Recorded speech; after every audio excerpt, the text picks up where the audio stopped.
안녕하세요. 책과나 올리비아입니다. 요즘 점점 날씨가 추워지고 있는데요. 마음은 따뜻한 여러분 되시기를 바랍니다. 지금 읽고 나누고 있는 슈테파니 슈탈의 거리를 두는 중입니다에서 지난 시간에는 부모와의 애착 경험이 아이의 관계 능력에 중요한 영향을 미치고 또 부모의 공감과 태도가 그 사람의 자아 정체성에 큰 영향을 미친다는 내용을 나누었습니다.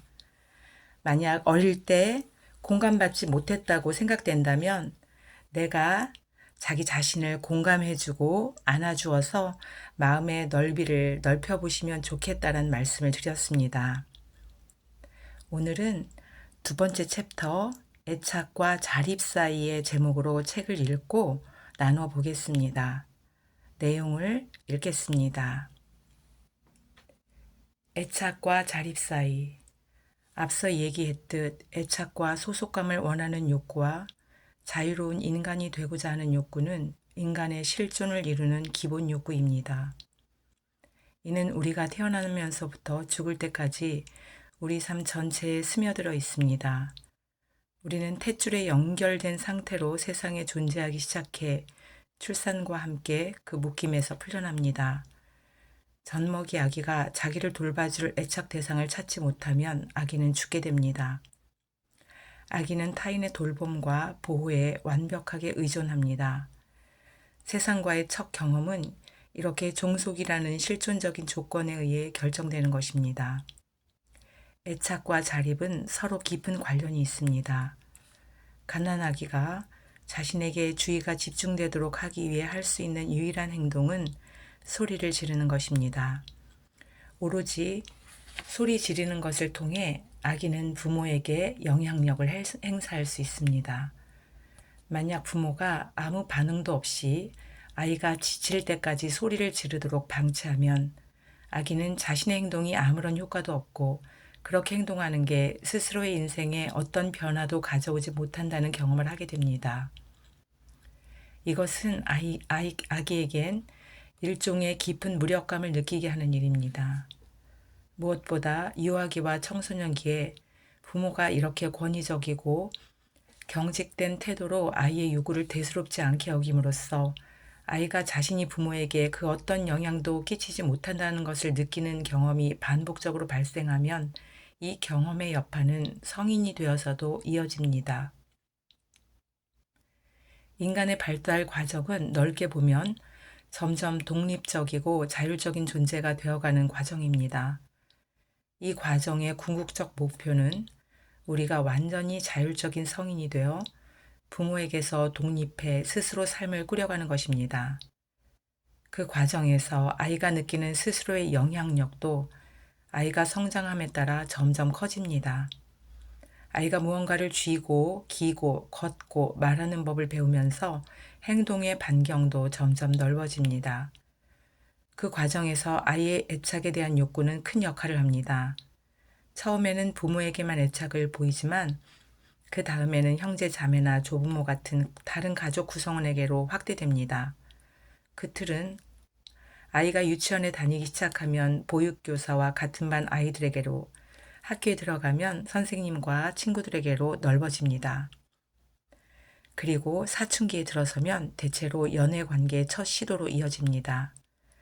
우리는 인생 전반에 걸쳐 한편으로는 애착 욕구를 충족하고 다른 한편으로는 자립적이고 자유롭게 행동하기를 추구합니다.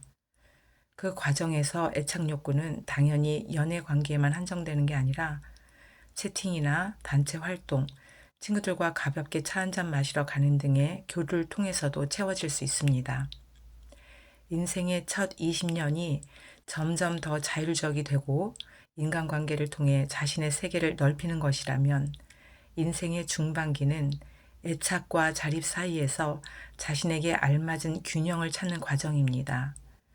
또 인생의 말미에는 자율성이 급격히 줄어드는데 이는 타인의 도움이 필요한 상태가 되고 가까운 사람들의 죽음으로 인해 그들과 애착이 끊어지기 때문입니다. 그리고 인간은 결국 죽음으로써 애착과 자립의 상태도 모두 소멸하고 맙니다. 네.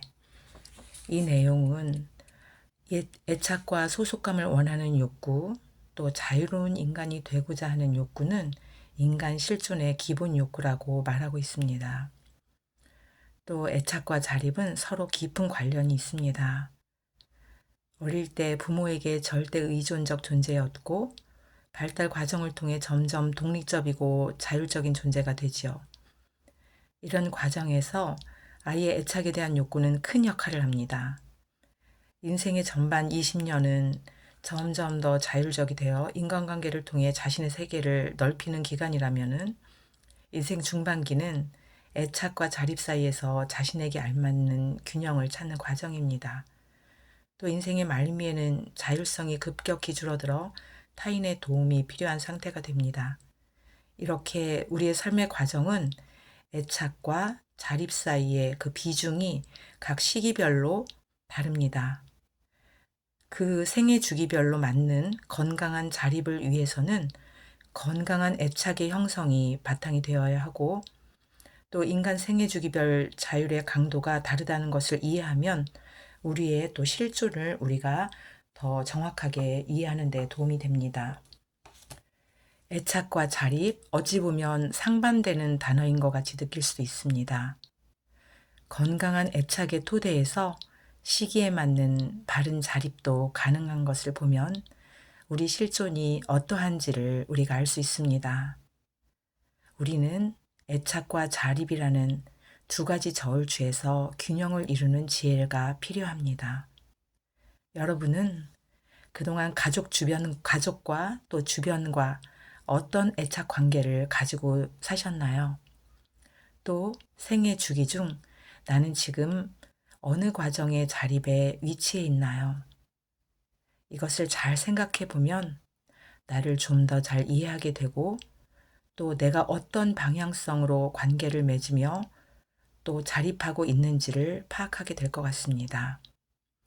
네, 오늘은 애착과 자립에 대해 생각해 보는 내용이었습니다. 이 책, 내가 조금 더 편해지고 싶어서 거리를 두는 중입니다. 이 책을 이해하는데 애착과 자립이라는 주제가 근간이 되는 중요한 실마리입니다. 건강한 애착 관계, 생애 주기에 적합한 자립, 우리 한번 생각해 볼까요? 오늘은 여기까지입니다. 지금까지 책가나의 올리비아였습니다. 다음 시간에 또 기대를 가지고 또 만나요. 여러분 감기 조심하세요.